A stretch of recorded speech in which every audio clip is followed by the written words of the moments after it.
Hi everyone. For those of you who don't know me, I'm Michael Mort. Welcome to our first tech session for 2013. We've got two speakers tonight, both from the University of Tasmania.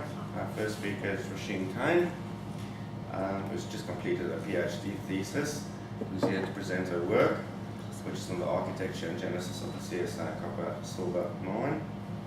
After Roisin's talk, we're going to have a 5-minute break. And no questions time. And then I'd like to welcome our PhD supervisor, Ron Berry, who will be speaking on the emerging field of geometallurgy and the work that he's done there. There's a visitor's book that will make its way around. Please sign that. So without further ado. Go ahead.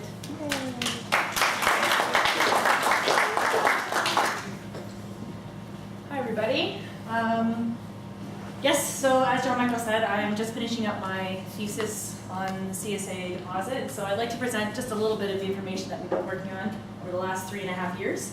So I'm going to run you through a little bit of what I think is going on structurally at the CSA mine, and then kind of move into how I think that fits into the region as a whole.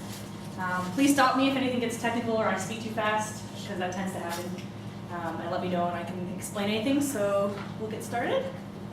Just a quick outline of how I'm going to run my talk tonight. I just want to reintroduce you guys to information currently out there about the regional deformation. And then I'm going to start talking to you about the work I did with the structure of the CSA mine, looking at the bedding, the cleavages, and the folding and the faulting. And then I'm going to introduce you to my current genetic model for the mine, and introduce you to a 3D stress modeling program we used to sort of back up what we were saying.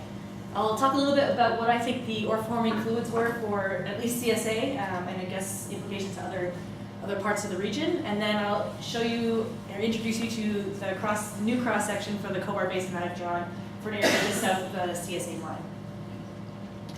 So just a quick background. Currently, if you read the literature of the area, it's generally thought that there are roughly four major events. It's easy to classify things by breaking out one long deformational event into these four subcategories, I guess. So if we think about the Cobar Basin in this sort of terms, we had an initial inversion after the basin was formed, and that started things folding within the region. And that may or may not be, I guess, within the literature, people debate as to where that stands with the formation of an S1 and an original cleavage. We then move into D2, which is where things tighten up a bit more. We get a lot more folding, a bit more faulting gets implemented.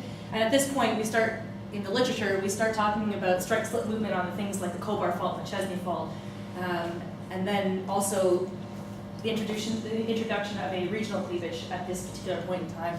And then we work into what they think is the height of the deformation, a D3 event, in which case this is the time we think that the alteration, the chlorite alteration is coming in, as well as the mineralization. And finally, there's a late stage D4, which just overprints everything and has nothing to do with the mineralization at all, but is causing, or could be part of the problem with structures deeper within the mines that are starting to fail. So what does it all look like? Before I get into sort of my data, just, at the CSA mine, what does everything look like? This is a surface picture here, just outside the entrance to the decline. And I'm just going to highlight to you that right now we think, and judging by all the data we have, there we go, that bedding dips this way. And that's generally what the bedding looks like within the region.